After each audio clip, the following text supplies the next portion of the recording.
आपका स्वागत है। मैं विवेक बिंद्रा, मोटिवेशन स्पीकर और बिजनेस कोच। आज की बात करेंगे आचार्य चाणक्य पंडित पे। इनको कौटिल्य और विष्णुगुप्त के नाम से जाना जाता था।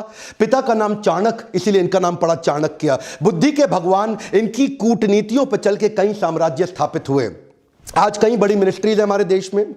Education minister, home minister, finance minister, defence minister, foreign minister, ये सारी सबसे इंपॉर्टेंट मिनिस्ट्री हैं। और ये ऐसे व्यक्ति थे जो सारी मिनिस्ट्रीज अकेले देखने में सबसे ज्यादा सक्षम, और इनसे ऊपर प्राइम मिनिस्टर, ये खुद आगे चल के चंद्रगुप्त मौर्य के प्राइम मिनिस्टर हुए। नालंदा के विश्वविद्यालय में ये एक प्रोफेसर थे, एक शिक्षक थे। शिक्षक होने के साथ साथ इंटरनेशनल डिप्लोमेसी कैसे बिल्ड करनी है, पॉलिटिकल गवर्नेंस कैसे लाना है, प्लानिंग कमीशन को कैसे तैयार करना है, ऑडिटिंग मैकेनिज्म को कैसे तैयार करना है, इन सब में ये इतने एक्सपर्ट व्यक्ति। अगर आप भी बुद्धि अपनी बिल्ड करना चाहते हैं, बुद्धि का विकास चाहते हैं, इस वीडियो को ध्यान से देखिए। ये समुद्र शास्त्र में भी पारंगत थे। क्या होता है समुद्र शास्त्र? एक इंसान से बात करते वक्त उसके चेहरे को देख के बता देंगे कि व्यक्ति सोच क्या रहा है। इतना एक्यूरेट प्रेडिक्शन देंगे उसके बिहेवियर के बारे में, उसके इमोशंस के बारे में, उसके रिएक्शंस के बारे में। ये एक्सपर्टीज इनको आगे चल के कई साम्राज्य को स्थापित करने में इसकी मदद करी। इनके बचपन से शुरुआत करते हैं। एक बार चाणक्य बाहर बगीचे में खेल रहे थे। पीछे से इनके घर में एक एस्ट्रोलॉजर ज्योतिषी आया, जो उनकी मां से जब मिला तो उन्होंने चाणक्य की पत्री देख के बोला कि ये तो आगे चल के इसके जीवन में राजयोग लिखा है, ये आगे चल के देश का बड़ा प्रधानमंत्री भी बन सकता है। मां सोचने लगी अगर ये प्रधानमंत्री बन गया तो ये तो मुझको भूल जाएगा। तो उन्होंने कहा क्या ये बात सच है? बोला इसकी पुष्टि करनी हो तो चाणक्य के दांत को देखना, सामने वाले दांत पे उसके नागराज का एक चिन्ह होगा। और वो पुष्टि करने के लिए जब मां ने बुलाया तो देखा कि चाणक्य के दांत पे वो चिन्ह था। तो मां रोने लगी, बोली तू आगे चल के राजयोग के चलते प्रधानमंत्री बनेगा, मुझको भूल जाएगा। इतना सुनते ही चाणक्य ने पत्थर उठाया और अपना दांत तोड़ दिया और क्या बोला, मां तेरे प्रेम के चलते मैं ऐसे हजारों राजपाट तुरंत खत्म कर दूंगा। इससे पता चलता है चाणक्य को कभी सत्ता का लोभ नहीं था। आगे चल के देशभक्त चाणक्य तक्षशिला के प्रधानाचार्य बने, प्रधानाध्यापक बने। उन्हीं दिनों सिकंदर पूरी दुनिया को जीतते हुए भारत की तरफ बढ़ रहा था।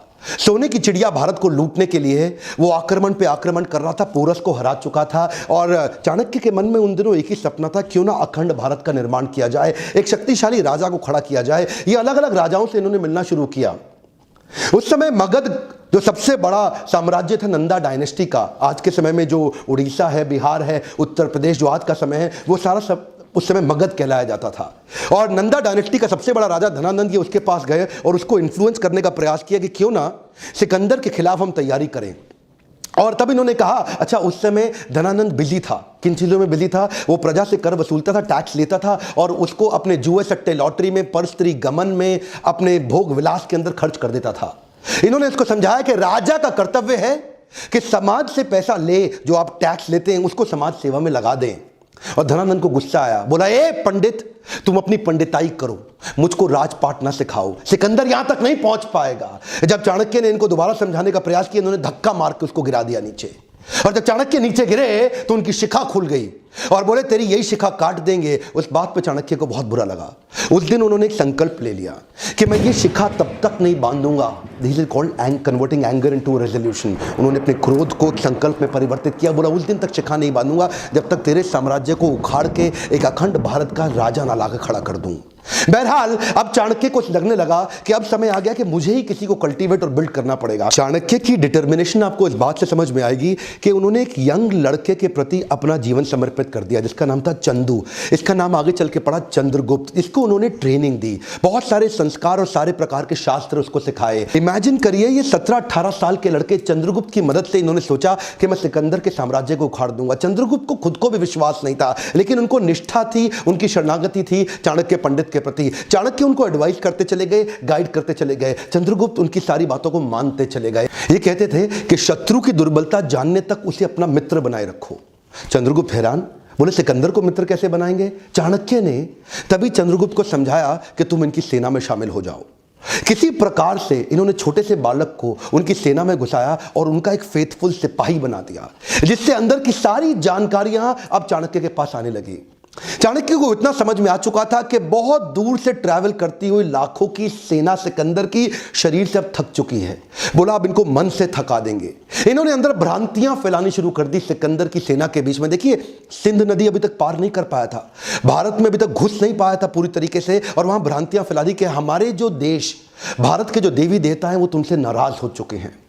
इन्होंने अजीबोगरीब काम कराए। कभी कभी अलग अलग दिनों में खाने में जहर मिला देते थे, द्विकंटक नीति के साथ छोटे छोटे अटैक करा देते थे, उनके देश के झंडे को जो पहाड़ पर लगा हुआ है उसको जला देते थे, अलग अलग प्रकार की विस्मक भ्रांतियां फैला देते थे, लोगों के अंदर कंफ्यूजन आपस में उनको लड़वा देते थे। 15, 16, 17, 18 साल के 10-15 लड़कों की मदद से इन्होंने उस सेना को खोखला बनाना शुरू किया, उनका मनोबल तोड़ना शुरू किया। सिकंदर ज्यादा लंबे समय तक रुक नहीं पाया। क्या कहते हैं, जो जीता वही सिकंदर? गलत है सर, जो जीता वही सिकंदर नहीं, जो जीता वही चंद्रगुप्त मौर्य। ये किसी को नहीं पता, सिकंदर भारत में कभी घुस ही नहीं पाया। चंद्रगुप्त मौर्य केवल गाइडेंस लेते रहे आचार्य से, और आचार्य चाणक्य पंडित की गाइडेंस में पूरी सेना को उखाड़ के बाहर कर दिया। इससे क्या हुआ, अब इनमें कॉन्फिडेंस बहुत आ गया। 5000 हाथी घोड़ों की एक सेना बना के सोचे कि मगध की राजधानी पाटलिपुत्र पर जाकर के एक हमला कर देते हैं और धनानंद को भी उखाड़ देंगे। अब ये ओवर कॉन्फिडेंस इनके लिए नुकसानदायक रहा। ये पहुंच तो गए 5000 के हाथी घोड़ों छोटी सी सेना लेके, लेकिन आधे दिन के अंदर दोपहर होते होते ही मगध की सेना ने इनको उखाड़ के बर्बाद कर दिया, खत्म कर दिया। किसी प्रकार से चंद्रगुप्त चाणक्य ने अपनी जान बचाई, भाग करके एक झोपड़ी के पीछे जाके छिप गए। अंदर मां कुछ खाना बना रही थी बच्चे को लेके, और बच्चा वो जो गरम गरम खिचड़ी थी खौलती हुई, उसमें हाथ डाल के जैसे ही खाना खाने लगा उसका हाथ जल गया। और तभी मां चिल्लाई, अरे पागल हो गया है तू, तो चाणक्य की तरह मूर्ख है, खिचड़ी के अंदर गरम गरम हाथ डालेगा तो जल ही जाएगा। परिधि से कोने कोने से खिचड़ी को खाओ, ठंडा करके आराम आराम से, कोने कोने से खाओगे हाथ नहीं जलेगा, बीच में हाथ डालोगे हाथ जल जाएगा। चाणक्य ने जाके बीच में मगध के झगड़ा कर लिया, उसको बाहर बाहर से तैयारी करनी चाहिए थी। यह बात सुनते ही चाणक्य की आंखें खुल गई, उनको अपनी गलती का एहसास हुआ। उन्होंने जाकर के औरत के पांव छुए और बोले, माई तुमने मुझको एक नई बड़ी शिक्षा दी। चाणक्य में सबसे अच्छी बात क्या थी, वो कई बार तकलीफों में आए क्योंकि बड़ी रिसोर्सेज सेना नहीं थी। धनानंद उस समय सबसे बड़ा साम्राज्य था उनका, नंदा डायनेस्टी का, लेकिन इन्होंने जाकर के 7 स्ट्रैटेजीज बनाई। पहली जो उन्होंने मां से वही सीखी कि परिधि पे हमला करो। परिधि मतलब बाहर का सर्कमफ्रेंस, जो बाहरी घेरा होता है। तो धनानंद के बाहरी घेरे में जिन जिन राज्यों पे उसकी कमजोर पकड़ थी, जहां जहां उसकी वहीं से इन्होंने हमले करने शुरू किए, छोटे छोटे हमले करने शुरू किए, जिसके लिए इन्होंने दूसरी स्ट्रैटेजी अपनाई, विष कन्याओं की टीम तैयार करी। ये विष कन्याओं की सेना क्या होती है, बड़ी सुंदर सुंदर खूबसूरत लड़कियों की एक सेना तैयार करी, जिनको थोड़ी थोड़ी मात्रा में विष दे दे के उनको विष कन्या के रूप में तैयार कर दिया। ये पहली बार हुआ, इससे पहले कभी नहीं हुआ। दुनिया भर में बहुत सारे काम चाणक्य ने पहली बार किए, और ये विष कन्याओं की सेना वहां के परिधि के राजाओं को चूम कर अपने चुंबन से उनको विष देके समाप्त कर देती थी। इतना ही नहीं, इसके बाद इन्होंने तीसरी स्ट्रैटेजी क्या अपनाई, जासूसों की सेना बनाई। इतने जासूसों को ट्रेनिंग दी कि जासूसों को कैसे बढ़िया जासूसी करके सारी खबर अंदर की लाके देनी है। अब चाणक्य को समझ में आ गया, स्ट्रैटेजिकली चलेंगे। ये क्या कहते थे, शत्रु के साथ लेकर के कभी गुस्से से शत्रु के बारे में मत सोचो। अगर गुस्सा आ जाएगा शत्रु के खिलाफ तो आपकी एनालिटिकल एबिलिटी खत्म हो जाएगी। तो चाणक्य जो आंकलन करते थे ना, एनालिसिस, वो ऐसा इतना जासूसों से इतनी इंफॉर्मेशन लाते थे, और कभी कभी जासूसों की भी जासूसी करा देते थे। चाणक्य इतने एक्सपर्ट थे कि पैरेलली चौथी स्ट्रैटेजी बना रहे थे, building a high performance team. ये इन्होंने कैसी करी, इन्होंने वात्सायन मुनि का एक वेश धारण कर लिया, और ये जानते थे कि अगर बड़ी सेना बनानी है तो उनके मन, बुद्धि और आत्मा को जीतना पड़ेगा। एक पॉपुलर अपने आप को वात्सायन मुनि के भेष में जाकर के लोगों को जगह जगह कथा प्रवचन करते थे, और उनको धीरे धीरे इंस्पायर करते थे कि तुम चंद्रगुप्त की सेना को ज्वाइन कर लो। ये जानते थे कि प्रेम से बात करूंगा और आध्यात्मिक बात करूंगा, लोग प्रभावित हो जाएंगे, प्रभुभावित हो जाएंगे, और मेरी स्टोरी और मेरी कहानी पे विश्वास करेंगे और चंद्रगुप्त की सेना को ज्वाइन करते चले जाएंगे। उनकी आत्मा, मन, बुद्धि को जीतने के बाद अपनी वाणी की शक्ति से उनको प्रभावित करके एक एक करके धीरे धीरे 8 लाख लोगों की सेना तैयार कर दी। यह सेना ऑलरेडी 4 गुना बड़ी हो चुकी थी अब धनानंद से। इनके पास हाथी घोड़ों की बड़ी सेना और घुड़सवार रथों की बड़ी सेना, पैदल सिपाहियों की सेना, इतनी बड़ी सेना धीरे धीरे ये देखिए, इस सारी स्ट्रैटेजीज पैरेलल करते चले गए। हमारे देश में आज आरक्षण का बड़ा चक्कर चल रहा है ना, वहां पे आरक्षण के चक्कर के सख्त खिलाफ थे। ये कहते थे केवल योग्य व्यक्ति को आगे बढ़ाऊंगा, your country is only as powerful as your lieutenants. तो अपने लेफ्टिनेंट को चूज करते थे। जो आदमी योग्य है उसी को आगे बढ़ाते थे। उनके ट्रेनिंग कैंप्स पे क्या कहते थे कि राजा को अपने आसपास के लोग बुद्धिमान और योग्य रखने चाहिए, चापलूस लोग नहीं चाहिए जो केवल आपकी तारीफ करते रहें। चाणक्य श्लोक बोलते थे, दुर्जनेषु च सर्पेषु वरम सर्पो न दुर्जना, सर्पोदंशति कालेना दुर्जनस्तु पदे पदे। चाणक्य कहते थे दुर्जन मतलब दुष्ट व्यक्ति और सर्पेशु मतलब सांप, इन दोनों में से सांप अच्छा है। वरम सर्पो न दुर्जना, दुर्जन को छोड़ दो, सांप के साथ रह लो। सर्पोदंशति कालेना दुर्जनस्तु पदे पदे, सांप तो एक ही बार काटेगा, एक ही बार डसेगा, लेकिन दुर्जनस्तु पदे पदे, दुर्जन व्यक्ति हर कदम पे आपको डसेगा, हर बार डसेगा। इसीलिए क्या कहते थे कि मैं टीम ऐसी तैयार करूंगा जो केपेबल लोगों की हो और दुर्जन ना हो। तो ये एक हाई परफॉर्मेंस टीम तैयार करते गए और साथ साथ ये छापामार युद्ध के छोटे छोटे प्रयास करते गए। ये इनकी अगली स्ट्रैटेजी समझिएगा। एक तो देखिए होता है कि टेस्ट एंड लॉन्च और एक होता है launch and test. Test and launch क्या होता है? पहले छोटे छोटे टेस्ट करो, पायलट एक्सपेरिमेंटेशन करो, छोटा टेस्ट करो और उसके बाद उसको वैलिडेट करो। और दूसरा क्या है, पहले लॉन्च कर दो और बाद में देखना टेस्ट करके रिजल्ट आया कि नहीं आया। जो पिछली गलती करी थी 5000 घोड़े सैनिक के साथ, वो क्या था, पहले लॉन्च कर दिया, बाद में टेस्ट से पता चला कि फेल हो गए। अब क्या करते थे, अब कहते थे अभ्यास करेंगे।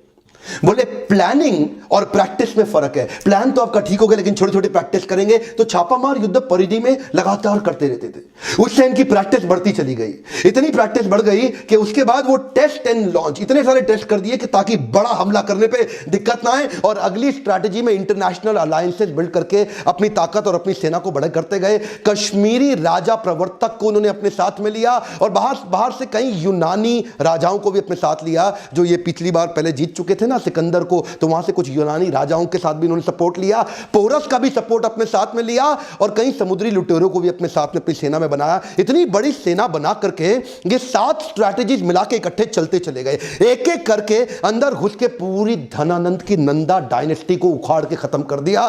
धनानंद कभी सपने में नहीं सोच पाया, वो तो शराब के नशे में रहता था, प्रजा के टैक्स को अपने मजे के लिए खर्च कर देता था। लेकिन चाणक्य जानता था अखंड भारत का सपना मुझे ऐसे ही पूरा करना होगा। ये 7 पैरेलल स्ट्रैटेजीज पे आप वीडियो को वापस घुमा घुमा के ध्यानपूर्वक देखिए। ये तो थी चाणक्य की 7 पैरेलल स्ट्रैटेजी धनानंद को जीतने के लिए। इसके बाद अखंड भारत को उन्होंने बढ़ाया कैसे?